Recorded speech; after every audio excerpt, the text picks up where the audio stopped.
Shawaa Bahaa magaalaa Baatuu guyyaa gaafa cuuphaa. Dargaggoo Abdulsalaam Abbaa Jabal hawaasa ayyaana kana kabajuuf ba'eef waa'ee fayyaa nyaataa qophii ibsu qaba.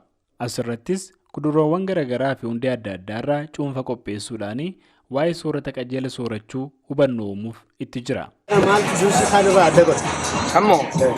Juusii kana akkamitti argitee beektaa? Fuuldura keetti sukkaara tuutti hin naqin, maal tuutti hin naqin, fresh in front of your eyes. Abdulsalaam Abbaa Jabal kan dhalate Jimmatti. Boodas barnoota adda kutee shaakkisotti warqisoo dabalatee hojii garaagaraa hojjechuu kanarra darbees biyyaan alaa immoo biyyoottan Afrikaa adda addaa akkasumas biyyoottan Eeshiyaa keessa baqaan jiraachuu amma immoo erga 2004 as New York United States akka jiraatu dubbata. Ergan Ameerikaa deemee hojii danuu irratti hojjetaa ture. Eerpoortii keessa danuun hojjedhee, istoor kiiparii hojjedheera, leebarii hojjedheera, piroofeeshinaalii hojjedheera, faayinaalii biizinesii mataa kootii uumeen Oasis Jimmaa kan jedhamu sanarraan hojjetaa jira jechuudha. Dargaggoo Abdulsalaam imala baqattummaa ganna 7 keessatti jiruun inni keessa darbe dhibee sukkaaraaf waan isa saaxilee fi fala dhibee kanaaf barnoota qo'annoo soorataa baratee soorata soorateen of yaaluun gara hojiitti seenuuf akka isa kakaasallee hima.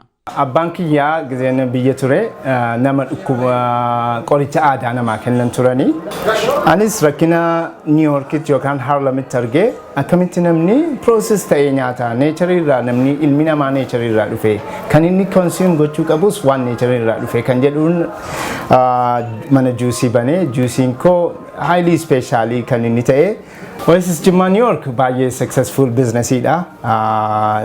Delivery adda addaa godha, cateringii, kaampaanii gurguddaa faashinii wajjin warra beekamaa icon kan ta'an Jereka, Tommy Hilfiger warra gurguddaa wajjin hojjanna. Fashion Week 2 times a year. February 13 qabna.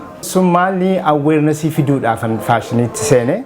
Abdulsalaam amma hojii daldalaa isaa kana gara biyyaatti deebisuun Finfinnee fi Jimmatti damee isaa baneetu jira. Dargaggoon kun Itoophiyaa keessatti of eeggannoon gama soorataan duraan ture gad bu'eera jedha. Gaafan deebi'u kan hedduu na naasise Oasis Jimmaa Itoophiyaa irratti yookaan Jimma irratti Finfinnee irratti akkan banu kan na taasise. Gaafan biyyaa bahu nyaanni keenya akkuma sanattan dhiisee deeme.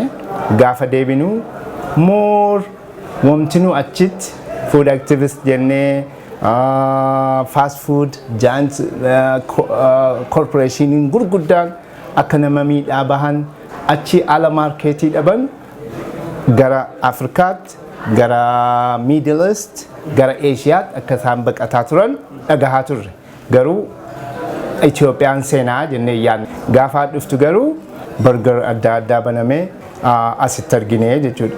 So biyyi keenya immoo ammallee health systemii gaarii hin qabu.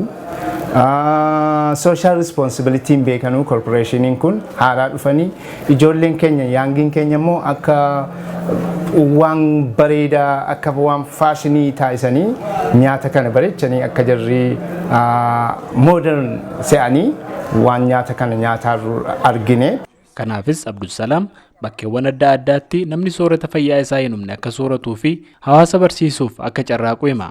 Biyya bakkeetti akka nyaanni process ta'e akka nama miidhaaru bareechanii arganiiru the right hand jechuudha. Asitti garuu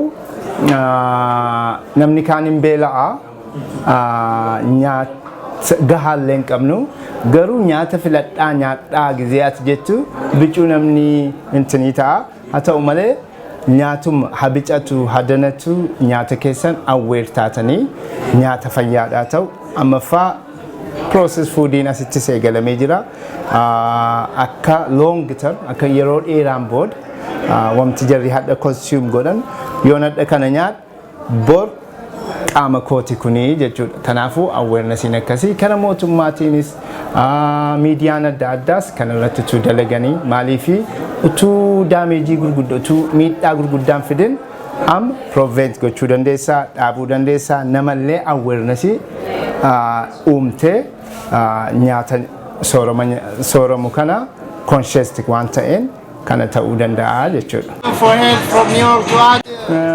Dargaggoota biyya bakkeetti bahuur Wanti harka keenya jiru waan guddaadha.